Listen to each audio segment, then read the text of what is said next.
following Four Aces production is for mature audiences only. Listener discretion is highly advised.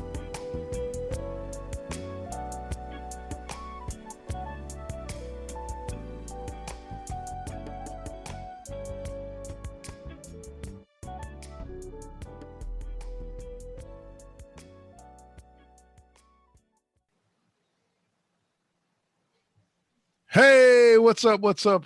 It's me, K Double Double K, and we are here for another wonderful episode of the Cheap Pop Podcast with the one and only Alpha. What's up, brother?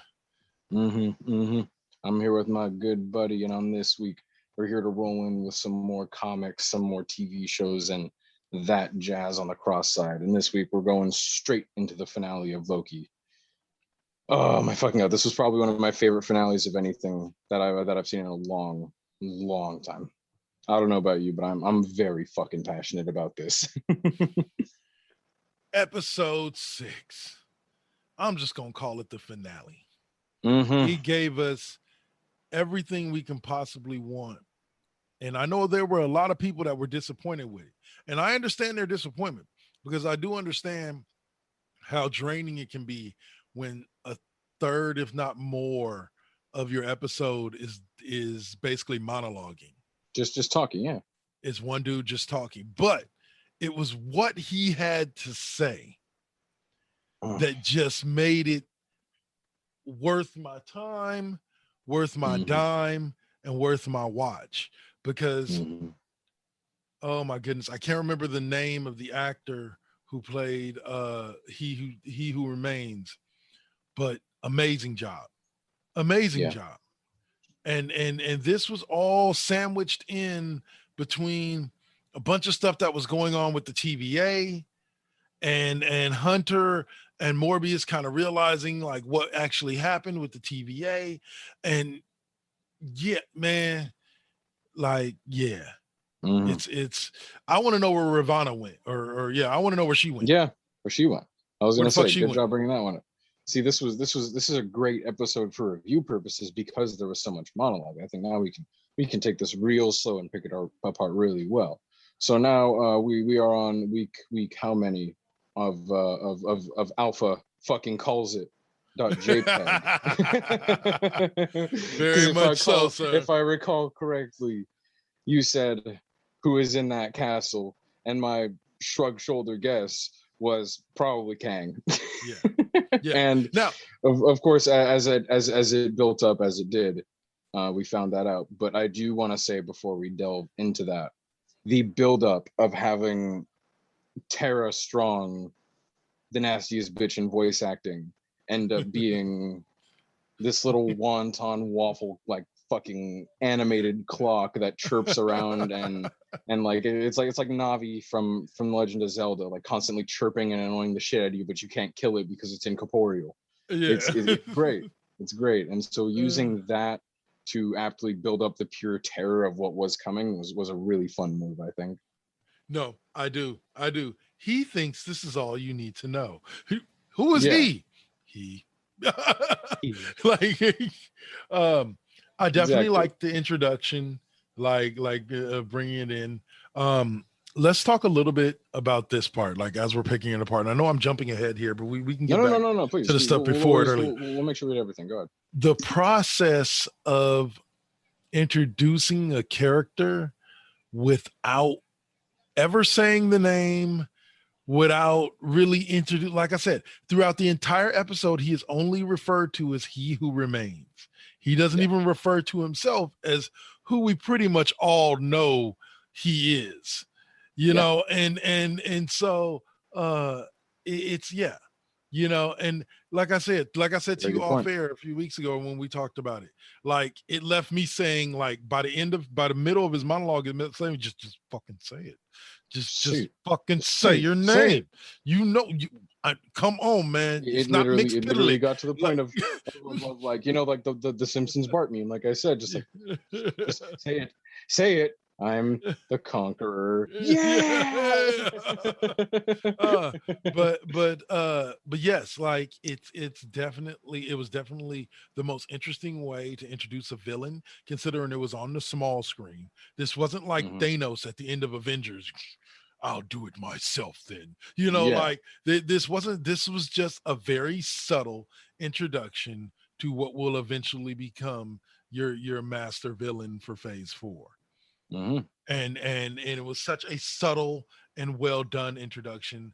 And you take and we're not even talking about, we're just talking about that, like we're not even talking Exactly. about like the stuff like the relationship between Loki and Sylvie, like Oh just yeah, we're about to break that apart in a quick sec. We're gonna patch that one open. But let's keep you let's know keep building on He Who Remains just real quick yes. though, because uh now from the flip side, I have a lot to say about that. Do you okay, keep going though? no, go ahead, You good? like Okay, I'm pretty perfect, much, I'm perfect. like Yeah, yeah, perfect, go for it. perfect. No, yeah, the build was amazing. The so you notice there was little to no mistake as they approached it. There was nothing but balance because literally at the end of all, there is no being there before cataclysm to make nothing remains because there's nothing remaining at all because of the end of time. It's a really, really interesting way to put it in it. His like you said, the really slow, but this was in a way that just spent so long talking was this. And I've talked before about how the DC makes things sort of puts its own interesting little twist on it, and they did this. It's an extension of the fact that Kang isn't one person to be exact. When Joel was here, boy, we talked about it, and if you remember, we talked about how Kang is the future version of Iron Lad, who is the previous version of another superhero. And if I'm not mistaken, there's also a future version of Kang who is a completely separate character. The Yeah, whole idea behind Kang is that he is a constantly overlapping, multi-dimensional person that is in contact with himself over and over again. It gets to the point where Iron Lad is fighting Kang the Conqueror, despite the fact that he is quite literally himself. And so you have this version of Kang who's literally pleading for death and yeah, telling them that if you kill me and refuse to take my place, you're going to release the worst version of myself from the multiverse, yes, which we know is literally fucking Kang. yeah. But Kang the the whole Conqueror. point of this is it's one of those storytelling devices of I'm gonna warn you what you're going to release and you're gonna unleash utter fucking hell, and I love it. It's so fucking good. And we talked about it a bit when we talked about Darkseid when he was in the Snyder Cut. But it rolls to the end now, and we have Sylvie and Loki fighting. And do you want to talk about what we hit at the end of that fight right there? Do you want to roll with Yeah, that? like you have this whole scene where, and I saw the meme. There's a very good meme on Facebook that kind of introduced me to this concept, even though I was aware of it before. This is not the first time we've heard Loki mention the fact that he's not interested in a throne. In his Yeah. travels to get the throne, this elusive throne that has been elusive to Loki since the beginning, he always winds up not getting right on the preface of the throne and deciding that he doesn't want it. Yeah. There's something bigger to it. He wants the relationship with his brother. He wants his mother back. These are all things that Loki decided were more important than the throne. And this time he chose Sylvie to an extent. Yeah. You're Because right. of course he was talking about taking He Who Remains offer of taking over the TVA. Um, but still, Yeah. even against himself, Loki always turns out to be the good guy. Mhm. you know, like it's weird. No matter how, like I think me and you were discussing this a little bit earlier off air, but the fact that this is the second time, or no, I think we were discussing this. Sorry, in the last episode we talked about Loki. This is the second time that we've seen this redemption arc for Loki. Yeah. And this redemption arc of him going from being utter asshole to Mhm. being the guy you just kind of want to hug and say, I'm sorry, dude. Like, what can we do to make it better? Mm-hmm. You It's know, really and interesting as well. If you want to take that with a magnifying glass as well, you can see that metamorphosis on a much, much smaller scale, even if you look at old Loki before he died. Yep. Nope, very much so. He went from being like fuck the world to I'm gonna help y'all try to do this. To sacrifice his life in doing so. It's sort of the natural arc that Evolution. a Loki goes on throughout the multiverse. And that's a really interesting point to grab on. Like, yeah, it was just very, and like you said, but even in that scene, yeah, like he went from having the desire to kill who remains to hearing what he said to like actually thinking, like you saw a small little transformation in him right then and there, even though Sylvie was a more one purposed Loki. Like she knew what she wanted to do. She wanted to kill he who remains. That's what she wanted to do. Didn't matter what was going to stand. If either you're with her or you're standing in her fucking way. And that's the way she saw everybody, including Loki. And so unfortunately for him, she had to eliminate him, and no, Loki didn't die, but she had to eliminate him from the situation before. But I'll leave that. What? Yeah, but yeah, good. Leave I'll say before unleashing hell. I was gonna say, don't skip over that. Go ahead then. Yeah, before unleashing hell, and doing something that is gonna be that basically we're gonna spend the next probably year and a half, 2 years watching Marvel unravel in various movie and TV shows. Yep. She unleashed the chaos. It's literally just like roll credits. Now we know why the Doctor Strange movie is coming up. Like, and here's the deal. I did completely and thoroughly enjoy the fact that like Kang's like, or not Kang, but He Who Remains is like, look, bro, like I already know what you're going to do. Yeah. Like I do. Now, somebody lined up a video. Here's something funny. The scene when all of a sudden he's sitting there, right? And Kang or He Who Remains is sitting there and he goes, I no longer know what's going to happen. Somebody timed that out with the final episode of WandaVision, and it lined up perfectly to where that moment when he all of a sudden looks up and goes, something wrong. Like, I don't know what's going to happen next, is the moment when the Scarlet Witch, when Wanda becomes the Scarlet Witch. Yeah. I was going to say, perfect. Thank you for picking that up. Thank you. Beautiful. So you know what? Instead of going back and talking about that plot device, let's talk about this one. We'll go back and forth. I like that you brought this up, because now my 2 points of going forward are this. Now, does that not make even more sense as to what I said before when talking about the finale of WandaVision? That Wanda is powerful, yeah. But in no way, shape, or form is she so powerful that she's creating life. Nor did she ever. Which is why when she read the Darkholm, she heard the cries of her sons that were supposedly phantoms and created by her magic and then dispersed by her magic when it went away, right? Right. No. Wanda was using transmutation. She was pulling from the multiverse. Nice. Yeah. I can see that. Which is also why her children's names are different in this version than they are in the comic book version. True, huh? She wasn't creating life. She was literally yanking from the multiverse, which is also why she's going to have such an important role in the upcoming Doctor Strange movie. And it all ties together. And now, so coincidentally, we find out that John Bernthal is still going to remain as Punisher. And then we remember that your old boy told you that if the Punisher does in any way, shape, or form come into play, it can be inferred that in some way, shape, or form they might draw back to the fact that the Punisher debuted as a Spider-Man villain. Oh, wait. Who else has a really important role in that Doctor Strange movie? Spider-Man, yeah. Yeah, I can see. Well, and remember, Don't bet on it, but Marvel yeah. has already announced now that WandaVision, Loki specifically, um, Doctor Strange, and Spider-Man: Far From Home are all supposed to be a part of the multiverse storyline. They're all a part of this intrinsically connected storyline. Yes, and so And so that's we can expect to see um,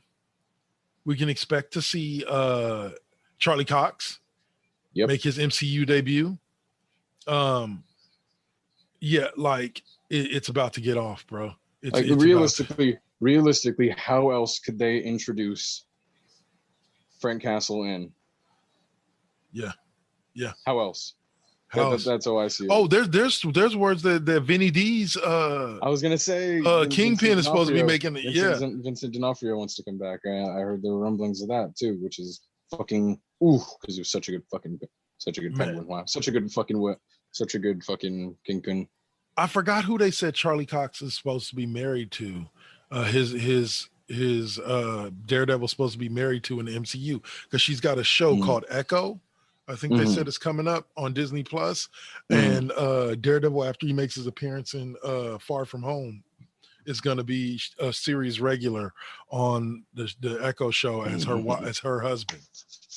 It all ties together. Okay, just you make sure all of this stupid shit I'm saying is saved, because if I'm right, I swear to God, it will be on YouTube, my brother, from now until eternity. It will be on YouTube. Hold on to this shit when it comes in, but let's hit the final ticks of this episode, though. Arguably the most important parts. Probably the most badass part, like I had talked about when we talked about Justice League, Kang is so powerful, so interdimensionally on another fucking level, that his mere introduction into the full vast multiverse of the MCU shattered it. Yeah. And now we have the TVA timeline where Kang is God. Yeah. And Loki as a singular object is fucking expunged as an idea. Now, let's talk a little bit about that finale, that last couple of minutes, where Loki Sylvie shoots Loki back into the TVA and then kills Kang. Loki runs through the TVA, runs into Morbius, and lays it all out for him. And Morbius looks at him and goes, "Who are you? You must be one of the workers around here." And it's just like the silence after that moment, fucking deafening. I had one of my friends finish the episode, and within 5 minutes I was talking to him and he was like, "I have anxiety. I don't feel good right now." It rattles you, especially when he turns around and they pan around and they show the Kang statue. God, Kang right there. Yeah, instead of the timekeeper's statue. And yeah, like it was definitely heart just pumping away. Yep. And then the final text here now. Oh wait, no, go. Sorry, I thought you were done. No, go ahead. And then the final tick of this here now is, most importantly, what Sylvie said before sending Loki back to the TVA. After all that shit and all the fighting and him literally putting himself between Kang and her blade, the only thing she had left to say was, "I'm not you. I'm not you." And that's it. He said, I forgot what he said. He's like, "I would never do this." And that's when she grabbed the time thing. "I'm not you." Huh. Yeah. Like, y'all, there was so much to digest in this episode. That's why it's taken us damn near half of this episode just to talk about it, because there was just so much to digest. And it's been a couple of weeks and I'm still in awe.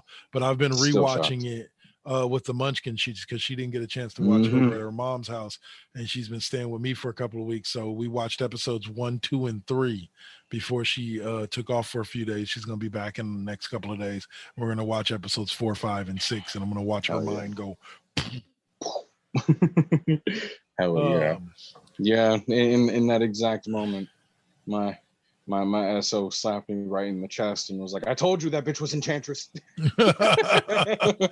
and you know what's funny is that nobody can ever claim that the show tried to lead you in any other way, because every time that he accused her of being a Loki, she was always like, "Don't call me that. Don't call me that. I'm not a Loki." And she didn't say it was illusion magic. The entire time she only called it enchantments. Yeah. The entire time. And of course, I sat back from it and I was like, fuck, I'm a dumbass. Lady Loki had dark hair.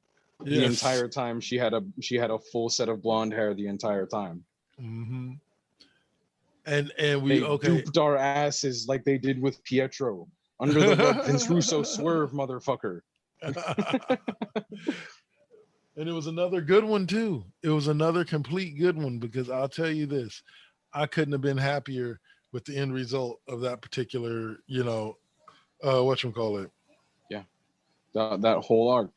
It couldn't have came to fruition any better. Yeah. It came to fruition arguably just as well as the Pietro Maximov building up 3 or 4 episodes too. You're just some random fuck. Yeah. Yep. Perfect. Man. Yeah. Loki, in my opinion, is as final thoughts. I consider it to be probably the most well put together of the Marvel shows so far. WandaVision was really good, and it was amazing in as many ways as it could be. Falcon and the Winter Soldier was amazing. It was really good, and it had its niche. It has its perfect spot. But in terms of being fully kept together and completely cohesive and original and shocking in its own perfect way, Loki has knocked it out of the fucking park. Okay. And cherry on top, best intro. Yes. Okay, here. I stack it like this. WandaVision was beautiful writing, beautiful visually, right? Mm-hmm. Beautiful visually, from the different themes of every episode to the finale, everything. Falcon and the Winter Soldier, impactful. Had a lot of heart punches in there. All right, but told you a good story, great writing, amazing visual. Very true. Loki was that next epic Marvel movie over a 6-week period of time. Yep. It was completely that next epic just story to be told, to lead you into. I feel like WandaVision and Captain and Winter Soldier were great setup, but Loki has truly been the intro into Phase 4. Like, you're right. This is the fuckery we're going to be dealing with for the rest of Phase 4. This is the rule and the model for the next 4 movies. Good luck. Yeah. You're right. You know, it's that different kind of buildup. Yeah. And I definitely enjoyed it. Bravo to Marvel once again. Absolutely. Like they slow rolled me into Avengers. I love the way they did it. And the ride since Avengers has been amazing all the way through Endgame. And now they're slow rolling me to start Phase 4. And now I'm ready. Now I'm hot and ready to let's go. I can't wait for the next movie. Black Widow was off the hill as well. Black Widow was amazing. No, there's a lot of people I'm gonna force to watch that with me.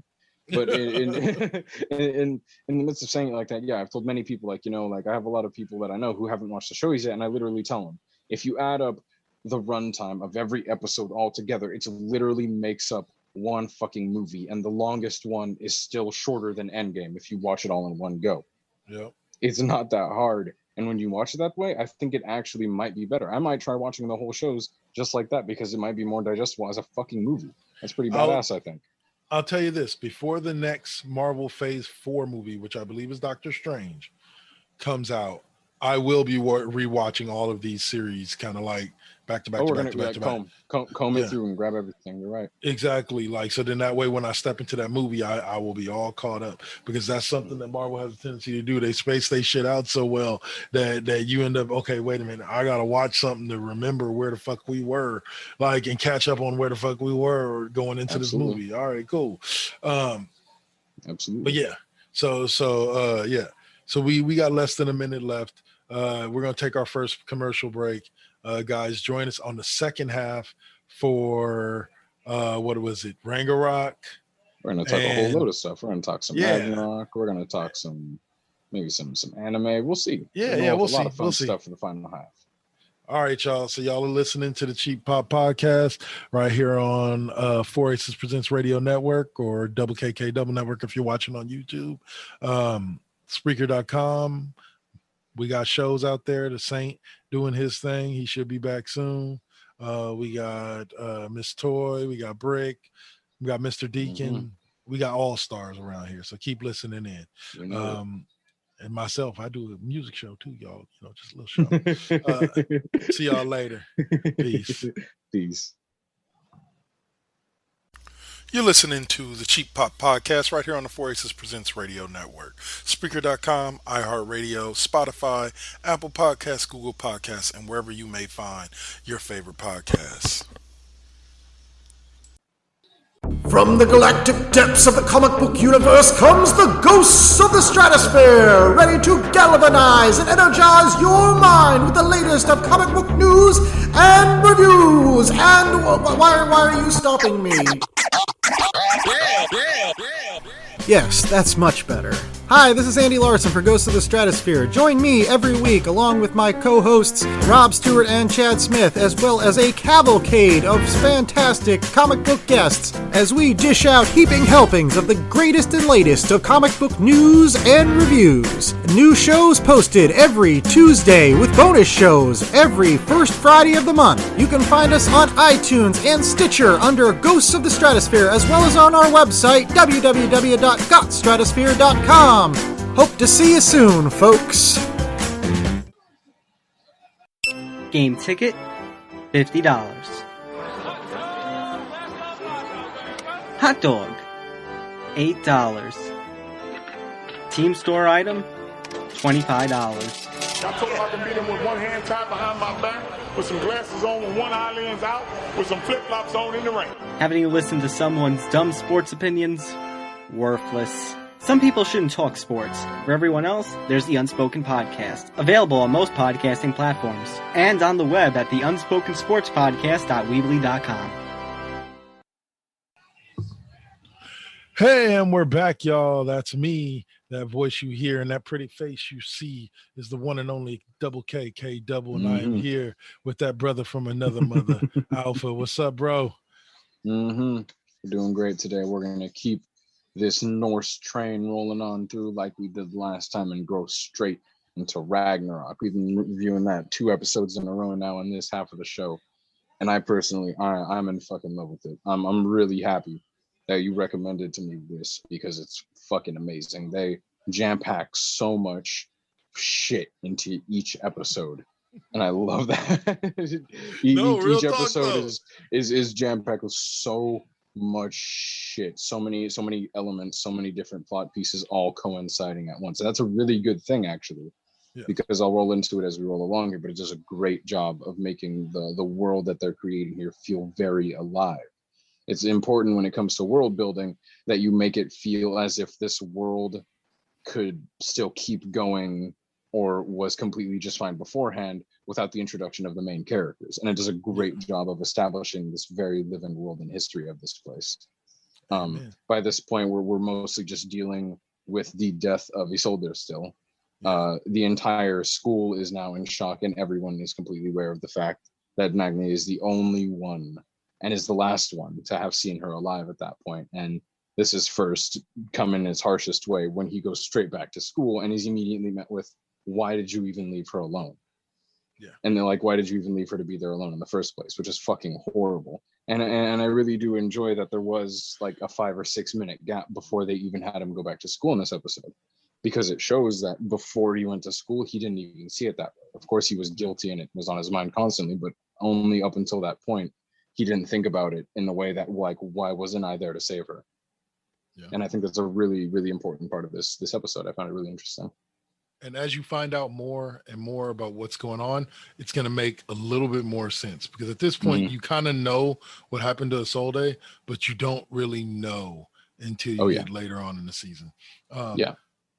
Definitely, like you said, I definitely love the fact of how they handled little things like him slowly but surely getting powers. Like in the first episode, he kind of comes to the conclusion that that he can throw a hammer an extremely long way. And now we see him literally count the steps to see exactly how far he can throw the hammer now. Exactly. And then I believe in this episode was the one when the police questioned him and asked him about how he could have gotten from where he was from the top of the mountain to where he was so quickly. Mm-hmm. And he begins to discover that he can run really fast too. Yeah. But definitely, like they've even through 2 episodes, they've done great character building. But this is what I wanted to bring up when you were talking about how much information they dropped on you. I tell a little story about the first time that I ever watched the series Angel, the spinoff from Buffy, and I watched it with a couple of friends of mine, Steve and Javier, and they had been telling me to watch Buffy for a long time. So I decided to watch Angel and Buffy for a long time. So I sit down and I watch this episode with them. And I wake up, or I finish watching the episode, and Javier looks at me, he's like, so?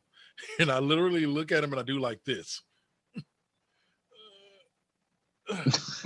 he's like, okay. I'm like, shit on you, huh? I was like, man, that episode dropped so much damn information on me in an hour that like I just felt like I was shrinking down, like, oh, holy God. Shit. And I kind of get the same feeling from watching episodes of when you watch episodes of RAGNAROK, even though some of them are a little bit more fast paced, especially once you get to the second season. It's definitely like a lot of information they're giving you.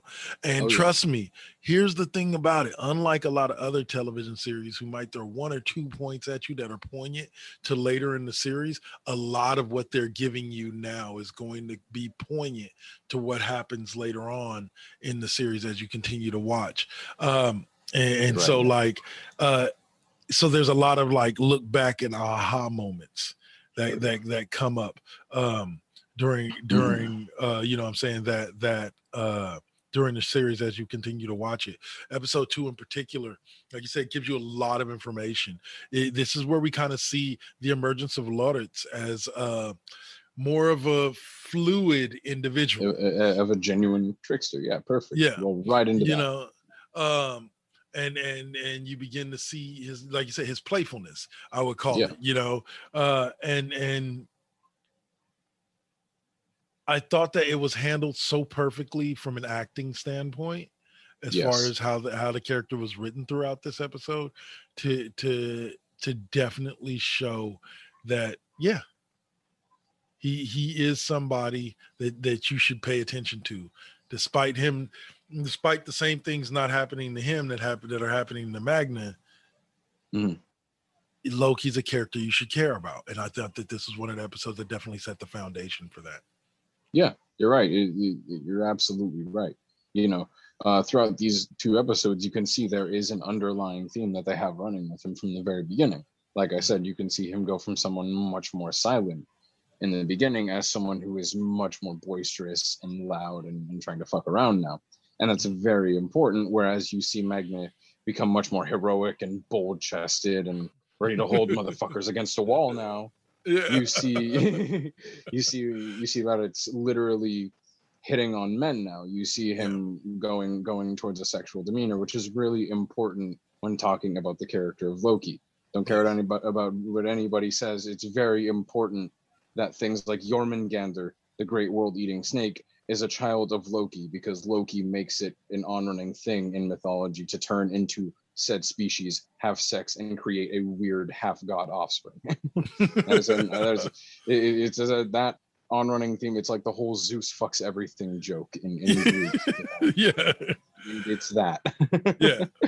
Well, keep that in mind as you're watching moving forward. I think you'll truly enjoy. But RAGNAROK as a series, like I can't stress it enough. For anybody that has not began watching it, watch it. Watch it one day at a time. Watch it one episode a day. Like I said, there's a lot of information to process as you go from episode to episode. For me, only because like I can really only consume maybe 3 to 4 hours straight of anything other than the Big Bang Theory, like at a time. Like everything else, like I can watch 2 or 3 episodes and then I'm like, okay, it's time for something different. And Kevin be like, press the laugh button. Bazinga. Bazinga. So like, you know, but that series, that 70s show and Right. How I Met Your Mother, I can watch those. Right. I can binge the entire series in a day if I need to, you know. I can watch those episodes over and over again. But this one, it took me a minute. Like I had to watch a couple episodes every couple of days or so just to process a lot of what was being thrown at me. Right. But let me tell you that they developed the characters very nicely. They do very well in making it a modern day, very down to earth telling of the God of Thunder. Yeah. You know, instead of making him this god that comes down out of nowhere to save the human race, fucks shit up with thunder strikes. No, it's a very Herculean style of storytelling. And you'll come to find out, and this is the only part that I'll tell you about movie. You come to find out Thor is tapped because Thor is necessary, because Thor is only tapped when Thor is necessary. And you'll see why as the story goes. I get it. It's kind of like what we talked about before with the themes of M. Night Shyamalan's, you know, where if one exists, another will come up to coincide with it. Yeah. Right. Can't have Godzilla without having Kong, you know. There you go.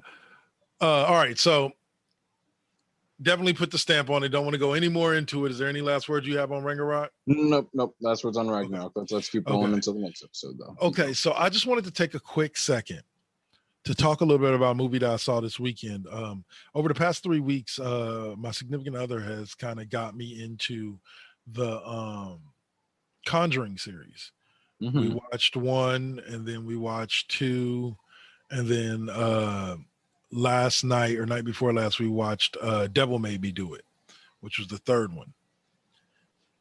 Very, very interesting movie. Very, very sorry. So I thought No, Big E was cashing in. I was like, what? No. No. But wrong night, Big E, wrong night. Anyway, but no, very interesting movie, because basically the movie was about the first time in American history in which not guilty by means of demonic possession was presented in front of the court in America.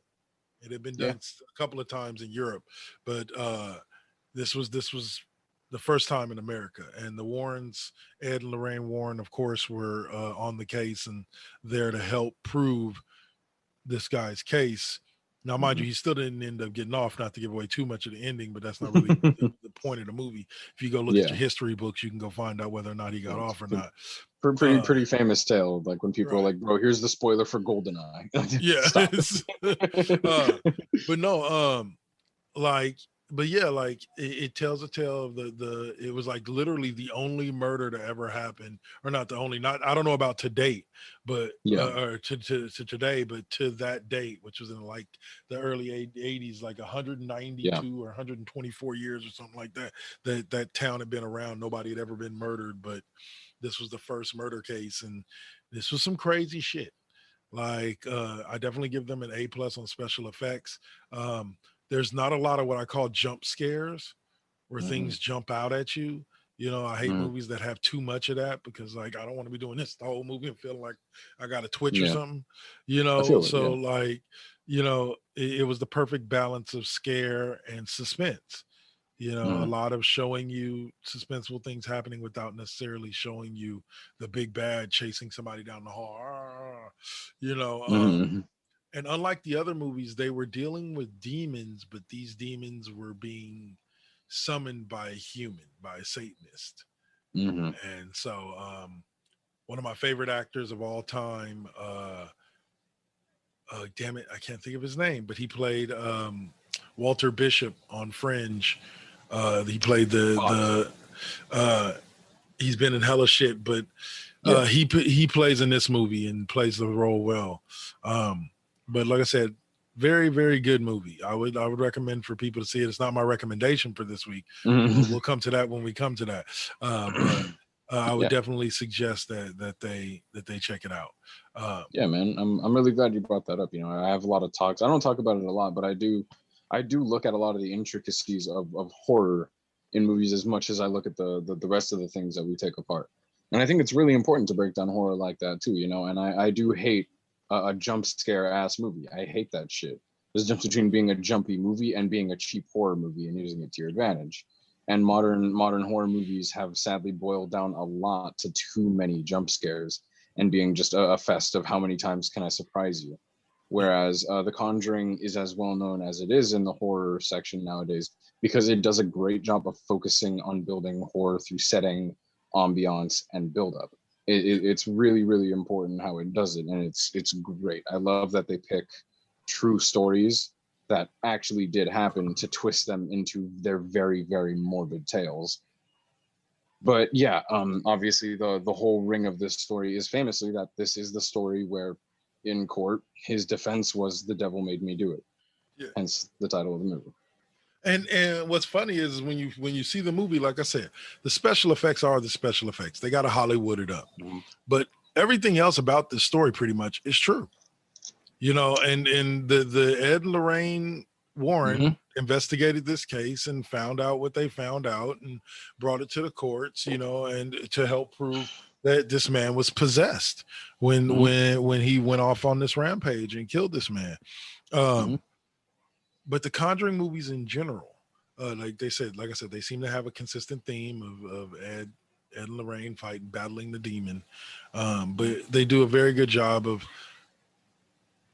like I said, just telling the story, getting you engaged with these characters, letting you feel like sorry, like wonder what I do with some shit like that went down in my house. Like what the fuck? Like I said, the second movie showed me the one true moment when I forget what happens. Like the mother comes in the room. She's like, "There's nobody in here. There's nobody in here." And the girl's like, "No, no, no." And then all of a sudden, the dresser slides across the room and slams into the door. And the mom's like, "All right, that's it." And you see all five of them running next door to the neighbor's house. I'm like, there we go. There's the most realistic do. moment in any horror movie. Yep. Or go. Damn fucking you right. need to go in like oh shit, that was all I needed to see. Peace. But at the end of the day, it's definitely a great movie. Like I said, it's not in the theaters anymore. I had to I paid $20 ordering it on Amazon's in theater access like program. Like we just happened to catch it there. We thought it was out of the theaters. It was off of HBO Max, so we thought we weren't going to be able to watch it, but then I found it there and I was like, yeah, I'll rent it for 30 days for $20. Sure. Why not? Okay. So we got what? We got about 10 minutes left to cover this one. Just enough. Perfect. All right, y'all. So check this out. So this weekend, I keep scrolling through Facebook, seeing everybody's reviews on He-Man Revelations. I'm like, okay, it must be out already. All these people do dope. Everybody's like, yeah, A+. I'm like, all right, man. All right, this is another nostalgia act. Maybe like everybody feeling themselves a little too much on it. And then I turn this shit on. And let me tell you, for 4 straight episodes, I was thoroughly engulfed in everything. I had to pause my game. I was trying to play a game at the same time. I was like,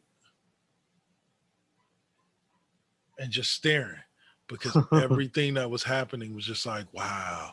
Like I told you off air, it gives every nod possible to the original series, but it does something that the original series never did. And we spoke about this a little bit off air, that it feels like with He-Man, like in the original series, like it was episodic. Like each episode was written to be a story within itself.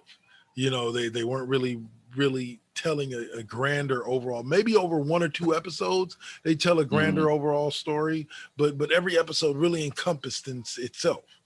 And that wasn't a bad thing, because that was the attention span of most of us at that age back then. Exactly. That was the target style. Right. This tells a much more like it's an adult story, with just using the characters you remember from He-Man. And yeah, I will say this as well without ruining much of it for you. It's one of the most interesting stories told about Eternia that has truly very little to do with He-Man. I like that though. I think I think that's really good. Is that everything? Yeah. Go for it. Okay, perfect. Let me add on to that then. That's great. I really like that you brought that up specifically.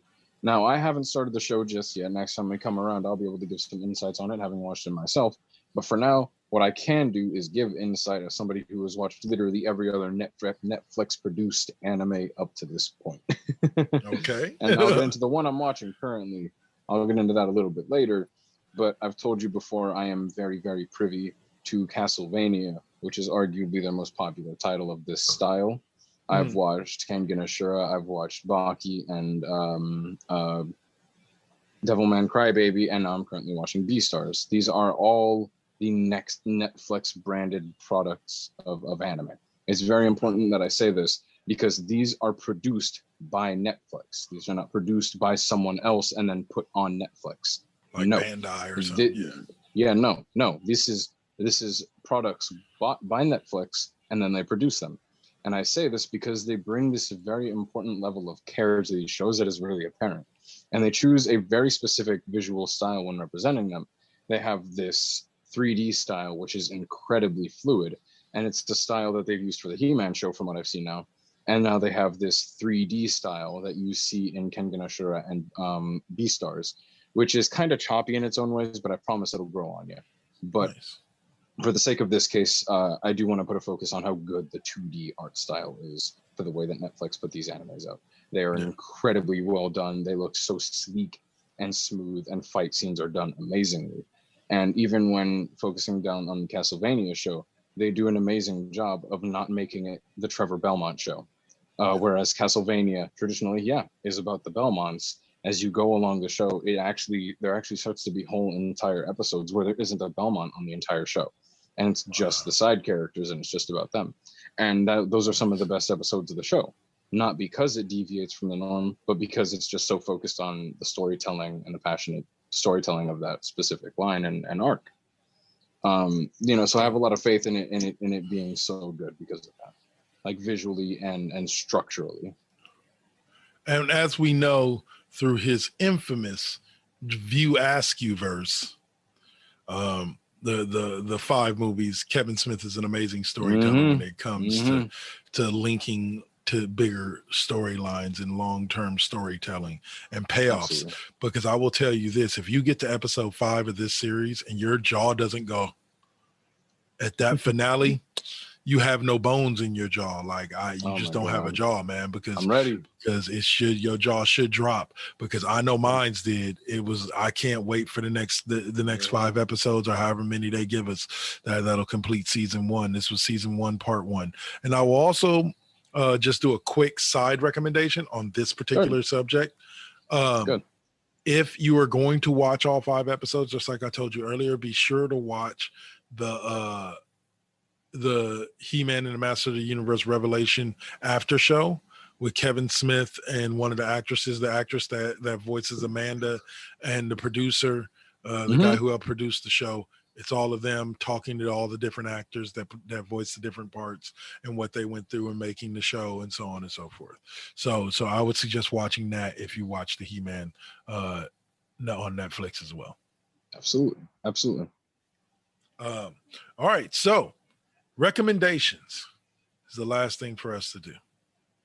Let's roll into it. You go first. You go first. I got this where, look, I'm going to stay on Netflix, and I'm going to tell you guys this. If you have ever in your life, and all of his stand-up is on Netflix.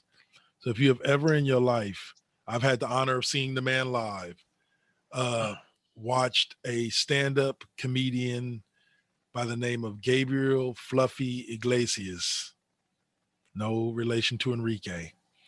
Uh, and enjoyed his comedy, then you'll enjoy his show on Netflix called Mr. Iglesias. It's actually in its third season now, or it's part 3. They call it part 1, part 2, part 3. But it's a pretty funny show. Gives you that 90s sitcom kind of vibe. He's a high school teacher. Nice little romance story going on with the high school kids too. So like, yeah, it's something worth watching if you just have that extra time to watch. Yeah, man, this is going to be I think this will be the first time, or I'll be able to say with you, I recommend that. You know, I really do love the style of that show. It really is his style of comedy, very much implemented into the format of a 90s family sitcom. And I do like that it's not something as traditional as just another family sitcom. I like that it's taken that style and taking him into the role as a teacher instead to be someone to look up at, rather than something as on the nose as being a parent. Exactly. So you know, I really like the whole structure of that whole show. I love it. You know, it's very clear that it's a lot of passion from him into that, you know. Amen. Yeah. All right. You got a recommendation for us, sir? Absolutely. You know I do. Let's keep this Netflix hype train rolling. And I said it once earlier, but to delve deeper into it, recently I've watched obviously so many of these Netflix branded shows. I finally caved in. I've heard a lot about how good Beastars is. Okay. I just didn't have any interest in it up to this point. I just didn't have the interest to start it out completely yet. My wonderful, amazing, significant other railed me into that shit, and I started it. So we started. Right on. I buckled, and as I go into it, I find out even more so how many people really do enjoy this show, but even more so, I really do like the show. I think this is the first of Netflix's shows that is done entirely in that 3D style that I talked about before. Okay. It's not, whereas Kengan Ashura flips between 2D and 3D, and Grappler Baki is straight 2D, and you see now He-Man is just straight purely 2D as well. Netflix did the daring choice of making the entirety of Beastars in this 3D animation style. And the intro is actually in fucking claymation of all things, which is even more weird. But it's a really weirdly done show. And it takes a little bit of getting used to when it comes to watching it. But it is one of those little like soap opera style little animes. And it's pretty fucking funny. It's got those silly little jabs in its scripting that I still find pretty fucking funny, and I'd recommend it to anyone who can stomach something like Castlevania and the current He-Man show, you know. Awesome. So yeah, Beastars is the recommendation for this one. I'm gonna have to look that one up. I want to say. All right, y'all. So that's gonna do it for us for this week. Next week we're gonna be back, and I'm actually glad we're talking wrestling at this point. We're gonna be talking the signings of CM Punk and Daniel Bryan, or Bryan Danielson, however you want to know him, to All Elite Wrestling, and whether or not this is going to be an impactful signings, or is it just gonna be just smoke in the air again? Yeah. So we'll discuss that next week and give you guys some talk from NXT, Raw, SmackDown, the build to SummerSlam, all of that, as we get back to talking big sweaty men. Alpha, you got any last words for us? Yes, you know how it goes. Oh, my people, please be safe. We're rolling down and things are finally starting to cool off even the slightest bit. I'm all for it. So please, I don't know where the hell you're at, but be safe, my friend. Thanks for giving us your time and listening to us. Peace. Peace.